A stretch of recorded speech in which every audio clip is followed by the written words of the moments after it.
Alors, moi, j'ai deux questions. Oui, vas-y. Ma première question, c'est concernant les mariages que les gens font dans les églises, les soi-disant églises. Est-ce que ces mariages-là sont valables?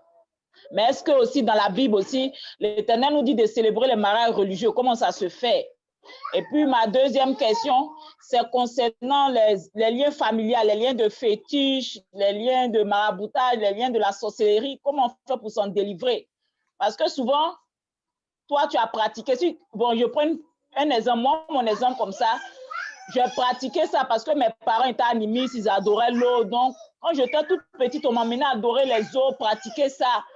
Maintenant, je suis devenue chrétienne, je ne fais pas ça, mais souvent, ma mère me dit, mais quand tu faisais là, quand tu étais petite, on partait là-bas, comment tu voyais les miracles qui se posaient. Je dis, non, mais maintenant, je ne fais plus partie. Mais je demande comment faire pour briser les liens, parce que je prie pour briser ces liens, mais je ne sais pas si je le fais bien ou bien comment on doit vraiment le faire. Bon, je veux savoir quoi. Comment faire pour me séparer de ces liens? Ou bien si en priant tout simplement, en invoquant le sang de Jésus, les liens sont séparés. Bon, je veux connaître les procédés, bon, les étapes, quoi. C'était ça mes deux questions. Voilà. Commençons par la deuxième question. Rappelle-moi ton nom, sœur, s'il te plaît. C'est la sœur Madame Kwame. Ok, d'accord, Madame Kwame. Ok. Tu n'as pas de prénom? C'est pas mieux qu'on n'ait pas de prénom. Ah, mon prénom, c'est Marthe. Ok, Marthe, voilà. Voilà, justement. Voilà. Et commençons par la deuxième préoccupation.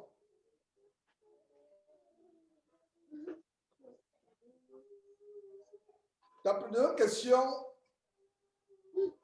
montre l'influence des églises, soi-disant évangéliques, ces églises que je dénonce.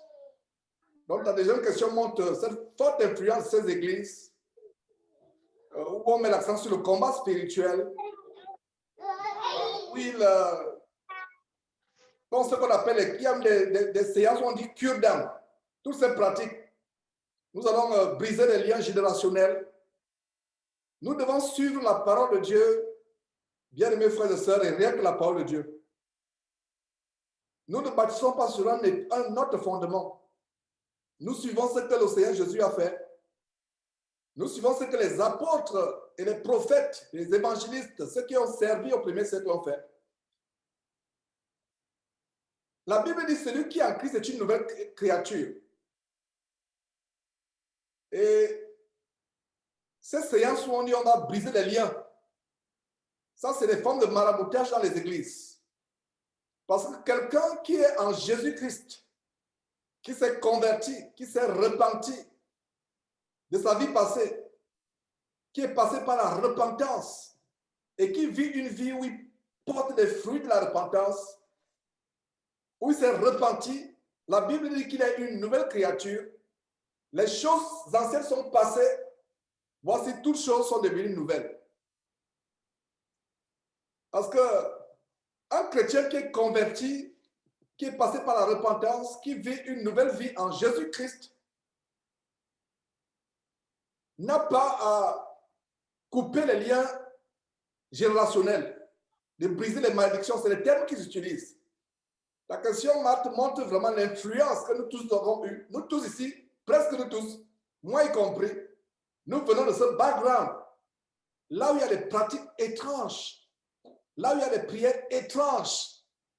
Ça n'a rien à voir avec la parole de Dieu. C'est pour ça que mes frères et sœurs, je nous encourage à lire abondamment la Bible, à mettre les choses en pratique. Si ton pasteur, entre guillemets, fait des choses qui ne sont pas dans la Bible, par exemple, faire la cure d'âme.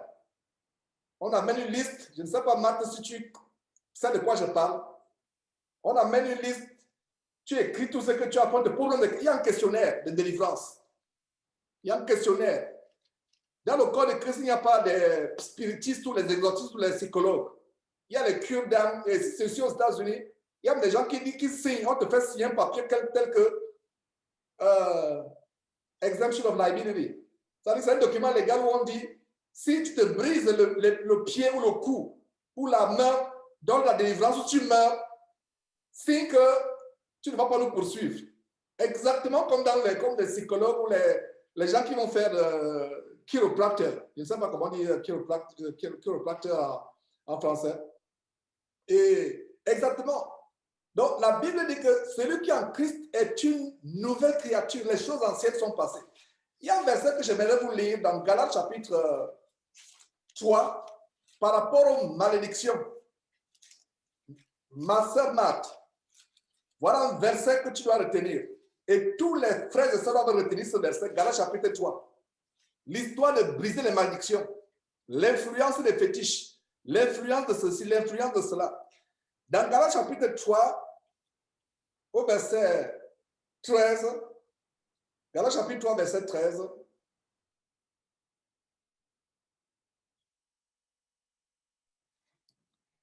Galates chapitre 3, verset 13,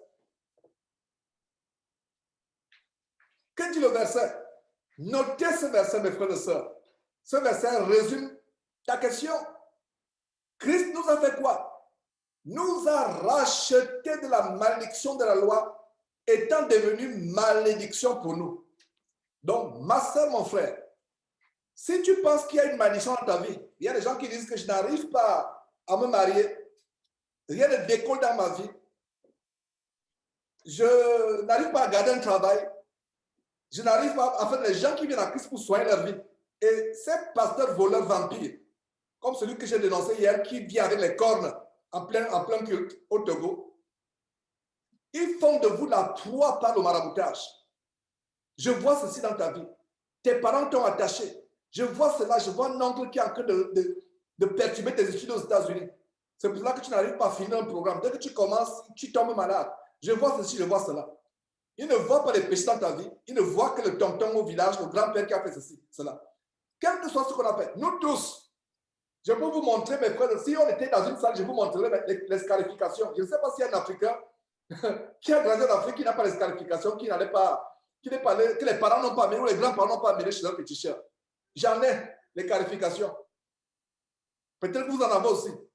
Mais une fois que je suis en Christ, ma chère sœur Marthe, nous sommes une nouvelle créature. Notre vie est cachée en Jésus-Christ. Et voilà le bon verset par rapport aux malédictions. Christ nous a rachetés. En fait, c'est un problème de foi. Le Seigneur Jésus a dit qu'il te soit fait selon ta foi. Amen. Qu'il te soit fait selon ta foi. Donc, Christ nous a rachetés de la malédiction de la loi. Le verset ne s'arrête pas là. Il s'agit de la loi de Moïse. La malédiction, tu étais sous la malédiction. Allez lire Deutéronome chapitre 28. Le chapitre est divisé en deux parties. Deutéronome chapitre 28, il y a une partie. Voici ce qui arrivera. Si tu désobéis à Dieu, les malédictions. Voici les bénédictions. Donc, il y avait les malédictions attachées à la loi. Tu fais ceci, telle chose t'arrive. Et il y a même aussi, on a dans une réunion, je ne sais pas avec quel frère de quel pays, il y a quelqu'un qui a évoqué, je crois que c'était avec les frères de France, par rapport aux interdits alimentaires. Si tu manges, si une femme enceinte mange ceci, voilà ce qui va lui arriver. Il y a des lois, même dans notre tradition, il y a des lois. Tu manges ceci, telle malédiction va arriver. Tu fais ceci, ceci va t'arriver. Des fois, si tu manges quelque chose qui est interdit en cachette, rien ne t'arrivera. Mais si quelqu'un sait que tu as mangé, ils iront te lancer un sort. Te lancer, on dit que si tu manges par exemple le caïman, ta peau sera comme la peau d'un lépreux. Des interdictions. Si tu manges en cachette, tu rends grâce à Dieu, rien ne va t'arriver. Si tu as la foi. Mais si tu n'as pas la foi et quelqu'un te voit manger cela, les sorciers lancent quelque chose sur toi. Pour pouvoir garder la tradition. Pour pouvoir. Je ne sais pas si vous comprenez de quoi je parle. Alors, le verset d'ici, quoi? Christ nous a rachetés. Ça, c'est un très bon verset à garder, à mémoriser, à proclamer ce verset, à croire ce verset. Qu'est-ce qui fait notre délivrance, ma chère Marthe? C'est la confession de la foi. C'est la proclamation de la foi. Romains chapitre 10, verset 17 dit quoi? La foi vient de quoi? De ce qu'on entend. Et ce qu'on entend vient de la parole de Dieu. Ce verset dit quoi? Jésus-Christ a délivré la malédiction parce qu'il est devenu une malédiction pour toi. Crois-tu cela? Crois-tu cela, mon frère, ma soeur? Si tu crois en cela, il n'y a plus aucune... Les pasteurs ne vont plus t'escroquer. Avec l'histoire qu'il faut couper les liens. Faire des sacrifices, apporter une enveloppe pour qu'on coupe les liens. Toujours en train de couper. Mais ne coupe pas le bras qui vous amène à vous masturber. qui ne coupe pas l'œil, qui n'arrache pas l'œil, qui vous amène à aller voir les films porno sur Internet, qui ne couche pas ces choses. Mais il coupe seulement quoi? Les malédictions générationnelles. La plus grande délivrance qui doit préoccuper les chrétiens, c'est la délivrance du péché. Hier, avec les frères du Canada, nous sommes allés en guerre contre le péché. Nous sommes allés en profondeur dans la parole de Dieu. Le frère Achille et moi, à l'issue de cette exhortation, on a passé 4 heures de temps hier avec les frères du Canada. C'était des grands moments, mes frères. À un moment, je leur ai demandé, vous voulez qu'on dorme ici? Parce qu'on avait déjà fait 4 heures, on était supposé faire 1 heure 30, 2 heures ou plus. Mais 4 heures de temps. Et quand il dit, frère, vous voulez qu'on dorme? Les gens, non, non, frère, là, on est fatigué, on n'en peut plus. Et on a mis fin à la réunion. La délivrance du péché doit nous préoccuper. Tout ce cinéma qu'on fait, ce cirque-là. En fait, ta question, Marthe, c'est même pas, tu n'es pas la seule. Combien de fois j'ai reçu la question que tu viens de poser? Parce que c'est ce qui se passe dans ces cas de confrontation qui va en faire. On met l'accent sur le mystique, le mystérieux, sur le... C'est la distraction. Qu'est-ce qui nous préoccupe? Le Seigneur Jésus est venu pour une seule chose. Le nom de Jésus signifie quoi? Pour vous qui avez suivi l'enseignement hier, le nom de Jésus signifie sauver. Le salut. Sauver de quoi? Du péché. Quel est le problème numéro 1 de l'homme? Le péché. Le péché est venu par qui? Par Adam et Ève. Il a fallu que Dieu trouve la solution au problème numéro 1 de l'homme, le péché. Et Jésus est la solution du péché. Donc, dans les églises, les vraies églises, les assemblées de maison, comme celles que nous sommes en train de mettre sur pied à travers le monde, le message principal, c'est repentance, repentance, repentance, repentance, et rien que quoi? Repentance. Délivrance du péché, délivrance du péché, délivrance du péché, délivrance du péché, et rien que quoi? Délivrance du péché. Maintenant, ce cinéma, ce cirque, je vois ceci, je vois cela, on t'a attaché, il y a des malédictions, faisons la cure d'âme, faisons le brisement des malédictions générationnelles, sème ceci, il faut s'aimer, il faut faire ceci. Tout ça, c'est le cinéma anti-biblique.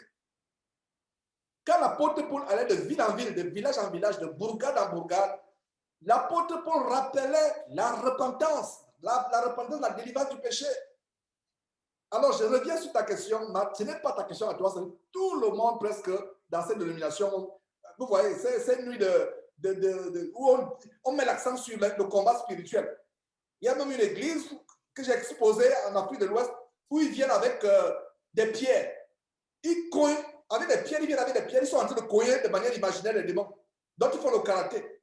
Le pasteur avec le micro, il saute, il bondit, il est en train de couper. Je coupe, tout le monde répond, je coupe. Je tape, tout le monde répond, je tape. J'égorge, tout le monde dit, vous égorgez quoi? Égorge le péché dans ta vie, égorge... saute et bondit, donne des savates, fais des katas contre le péché dans ta vie. Voilà. Alors, le verset dit quoi? C'est pour ça que j'aime la parole de Dieu. Il y a tout. Il y a tout. Le verset 13, Galates chapitre 3, verset 13. Christ nous a racheté de quoi? De la malédiction. Étant devenu malédiction pour nous. Ça veut dire quoi? Ma soeur, mon frère, si tu penses que tu as les malédictions dans ta vie et tu es chrétienne, ça veut dire que tu n'es pas encore véritablement chrétien. Parce que ce verset dit quoi? Christ a été malédiction à notre place. Vous connaissez la vérité vous affranchira. Voilà un verset qui délivre, qui va délivrer tout chrétien qui pense qu'il est sous la malédiction. Crois à ce verset. Proclame ce verset. Accepte ce verset. Même la malédiction, si elle est dans ta vie, elle va fuir. Mon peuple ne tue pas seulement la connaissance. Ce verset dit que Christ est devenu une malédiction pour toi. La malédiction pour toi. Il a pris sur la croix. Selon qu'il est écrit, le verset continue, maudit quiconque est pendu au bois. Vous savez la signification sociale, spirituelle, légale de la mort sur la croix, au bois, pendu au bois.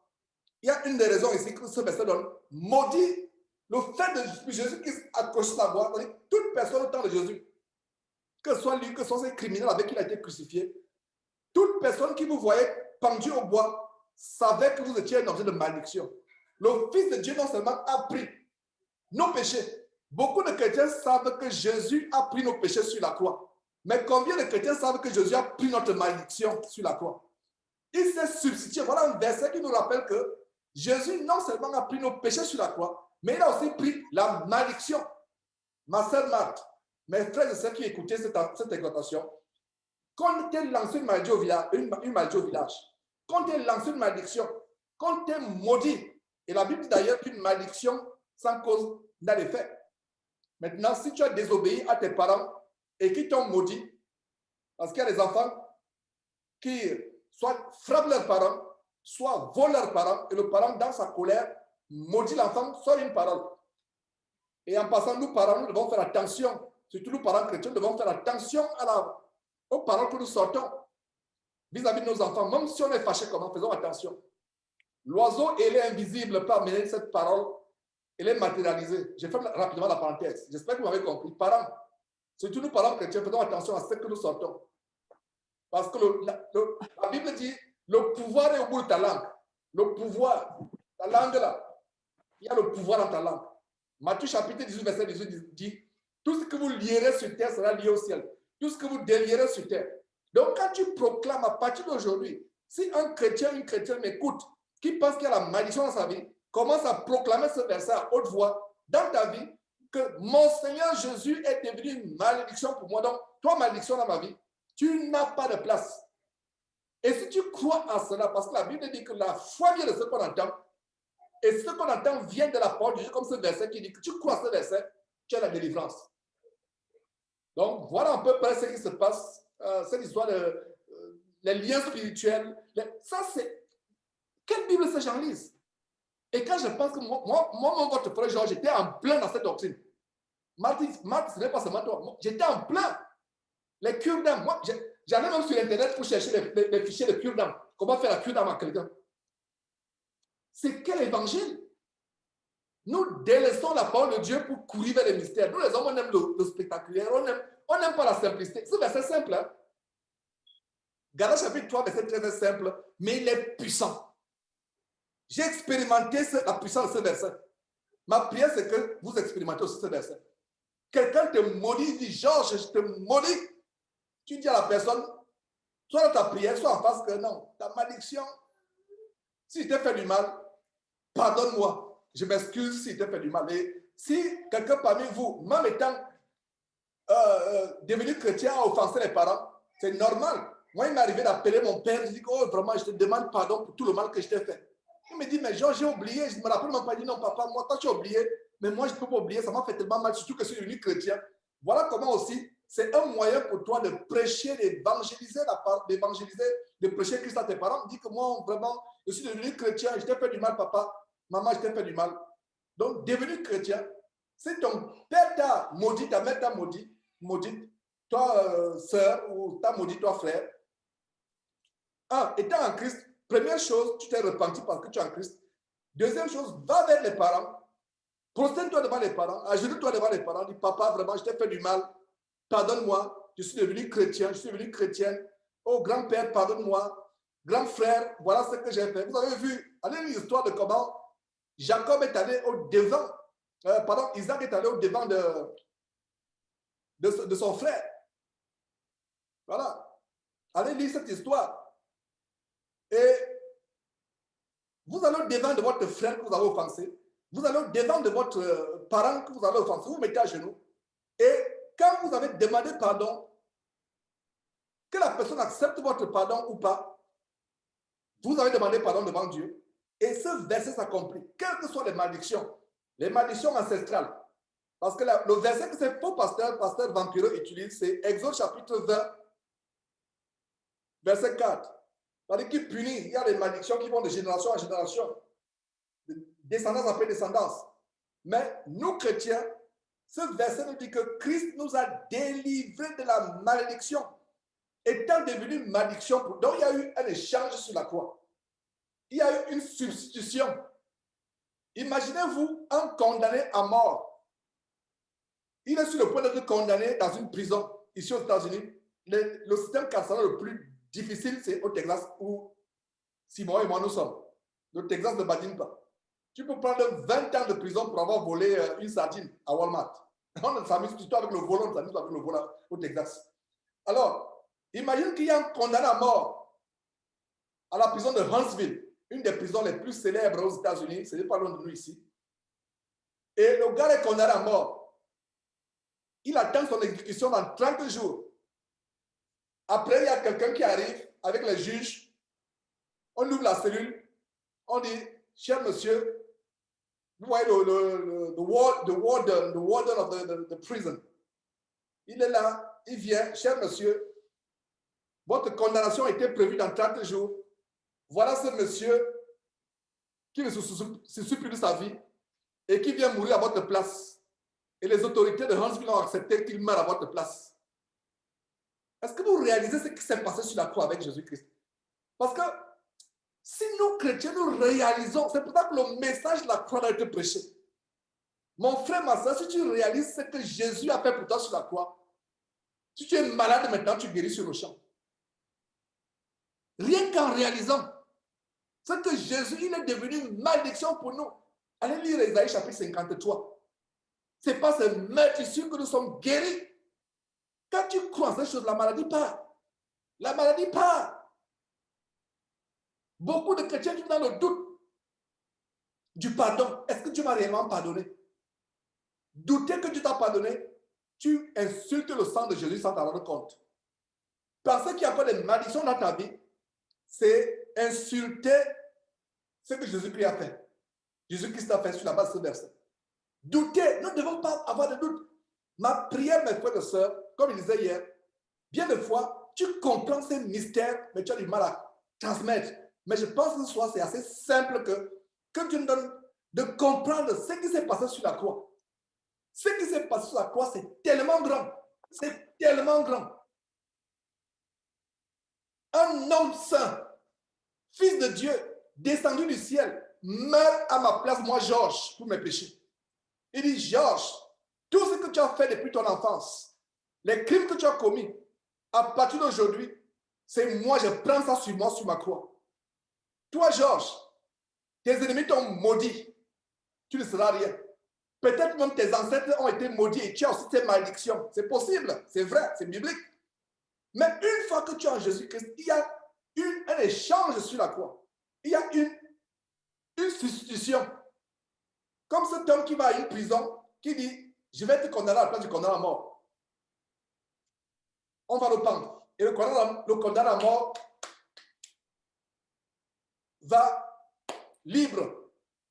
Ce condamné à mort est plus reconnaissant à celui qui est mort à sa place que nous, chrétiens, vous et moi, nous sommes reconnaissants par rapport à ce que Jésus-Christ a fait pour nous sur la croix. Je reprends. Ce condamné à mort est plus reconnaissant vis-à-vis de celui qui lui a sauvé la vie, qui est mort à sa place, que vous et moi, ici présents, et tous ceux qui pourront peut-être écouter cette exhortation, nous sommes reconnaissants par rapport à ce que Jésus a fait sur la croix. Et je rends grâce à Dieu de ce que, Marthe, ta question nous amène à montrer un mystère, nous rappeler un mystère, l'échange qui s'est passé. Nous étions dignes de mourir. Nous étions dignes d'aller dans les flammes de feu. Nous étions dignes d'aller en enfer. Nous étions dignes de mort. Mais Dieu, par son grand amour, a procédé à la substitution. Un chrétien qui pense que Dieu ne l'a pas pardonné, ne lui a pas pardonné, on pardonne à quelqu'un, excusez-moi, ne lui a pas pardonné. Un chrétien qui doute que la malédiction dans sa vie est remplacée par la bénédiction. Mon frère, ma soeur, si tu penses qu'il y a une bénédiction une malédiction dans ta vie, confesse ce verset. La bénédiction qui est dans ta vie va se transformer la malédiction qui est dans ta vie, pardon, la malédiction qui est dans ta vie va se transformer en bénédiction. Je reprends. Si quelqu'un, en écoutant cette exhortation, pense qu'il y a une malédiction dans sa vie, lis ce verset, que Dieu te donne de comprendre ce verset, proclame ce verset, crois à ce verset, rends grâce à Dieu pour ce verset, rends grâce à Dieu, remercie Dieu pour ce verset. S'il y a effectivement une malédiction, parce que toute personne qui n'est pas en Christ est sous la malédiction. Dans l'histoire, donc, les malédictions générationnelles, toute personne qui vient à Christ est sous la malédiction. Est-ce que vous comprenez?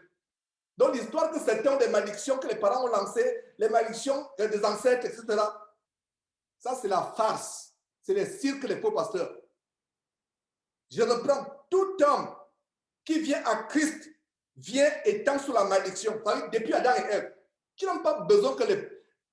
Si un pasteur dit à quelqu'un, toi qui viens devant là, qui n'est pas converti, tu es sous la malédiction, je vois une malédiction. Si je suis là, je vais me lever, fermer la bouche pour le pasteur, dire que cet homme est déjà sous la malédiction parce que c'est un descendant d'Adam et Ève et il n'a pas Christ. Il est déjà sous la malédiction. Quelle malédiction encore vous allez ajouter? Et maintenant, quand on vient à Christ, la malédiction du fait que nous sommes des descendants d'Adam et Ève et d'autres malédictions de sorcellerie qui peuvent exister, tout cela part sur le champ instantanément. Il n'y a plus aucune condamnation pour ceux qui sont en Jésus-Christ, qui marchent. Il n'y en a plus. Romains chapitre 8, verset 31, mais ne lisez pas la version du second qui a été tronquée. Lisez la version King James 1600 qui est complète. Il n'y a plus, Romains chapitre 8, verset 31, il n'y a plus aucune condamnation pour ceux qui sont en Jésus-Christ, pour ceux qui marchent, non pas selon la chair, mais selon l'esprit. Et il n'y a plus aucune condamnation. Et dans la condamnation, il y a quoi? Il y a la malédiction. En condamnant la mort, on peut dire que c'est une malédiction. Il n'y a plus condamnation. Il n'y a plus malédiction pour qui est à Jésus-Christ. Et mieux encore, qui ne marche pas selon ses anciennes voies, mais qui marche selon la voie en Jésus-Christ. Oh, ma sœur Marthe et mes frères et sœurs, moi, cet évangile, je sens vraiment l'Esprit de Dieu en manifestation, même au moment où je vous parle, parce que ça, c'est un grand verset. Je lis le verset avant de continuer avec d'autres préoccupations, la deuxième partie de la question. Plutôt, j'ai commencé avec la deuxième partie, mais la première partie. Verset 13, Galates chapitre 3, verset 13. Relisons ce verset encore. Christ nous a rachetés. En calant le mot racheter, en cerclant, le rachat, nous étions vendus à Satan. Vendus depuis Adam et Ève. Nos ancêtres, la mère Ève, le père Adam, parce ce qu'ils ont fait au jardin d'Éden, ils nous ont vendus à Satan. Vendus. Et le rachat. Qu'est-ce qui nous a rachetés? Le sang de Jésus-Christ qui a coulé goutte par goutte sur la croix. Il nous a rachetés. Et racheté de quoi? De la malédiction de la loi. Et ce qui est intéressant, souligner, étant devenu malédiction pour nous, le mystère de la substitution sur la croix. Puissent les chrétiens comprendre, croire, confesser, accepter le mystère qui s'est produit à Golgotha il y a plus de 2000 ans. Cet échange, ces 3 heures de temps où Jésus était suspendu sur le bois, il y a eu un échange qui s'est passé. Pour ceux qui étaient ce jour-là, ses disciples, jusqu'aujourd'hui et jusqu'au retour de Jésus-Christ, cet échange est là. La sorcellerie n'a plus de pouvoir dans notre vie. Les mauvais sorts qu'on lance. Beaucoup de chrétiens continuent à vivre des vies défaitistes. Défaitistes, abattus, on a peur de la mort, on a peur des sorciers, on a peur d'échouer, on n'a pas peur de ces choses. We are more than conquerors. On n'est plus que victorieux. Vous voyez? Pourquoi? À cause de cet échange qui s'est passé sur la croix. Quelqu'un qui n'était pas digne de mort. Il n'y avait pas une seule goutte d'impureté dans son sang. Il n'y avait pas un seul péché dans sa vie. C'est pour ça que le corps de Jésus ne pouvait pas se décomposer. Il n'y avait pas de la souillure dans le corps de Jésus. Un corps parfait, une vie parfaite. Voilà donc que ce Fils de Dieu, descendu du ciel, a fait un échange sur la croix. Et avec cet échange, plus de condamnation. Mais la condamnation vient du fait que tu ne marches plus selon les péchés. Tu ne marches plus selon ta vieille nature. Tu essayes de marcher. Tu t'efforces de mettre en pratique les commandements de Dieu. Donc, il est devenu malédiction pour nous, car il est écrit, maudit est quiconque est pendu au bois. Moi, je pense qu'il n'y a plus d'inquiétude par rapport à ce sujet et que ce verset donne la délivrance si on le comprend et si on le met en pratique. Encore une fois, Romains chapitre 10, verset 17, la foi vient de ce qu'on entend et ce qu'on entend vient de la parole de Dieu. Maintenant, la première partie de la question, parce que je viens de répondre à la deuxième partie, j'ai commencé par la deuxième partie, à savoir les malédictions. Maintenant, la première partie, c'est encore l'influence de ce que notre bien-aimé frère Frank Viola américain a parlé de churchianity. Not Christianity, churchianity. Ça veut dire le système abominable hérétique qu'il y a dans les églises bâtiments. Churchianity. Ça signifie quoi? D'abord, il n'y a aucun verset de Genèse Apocalypse qui montre un croyant de l'Ancien Testament ou du Nouveau Testament se mariant au milieu d'une assemblée chrétienne.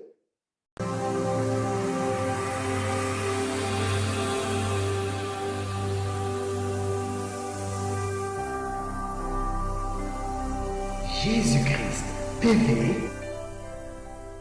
vous connaîtrez la vérité et la vérité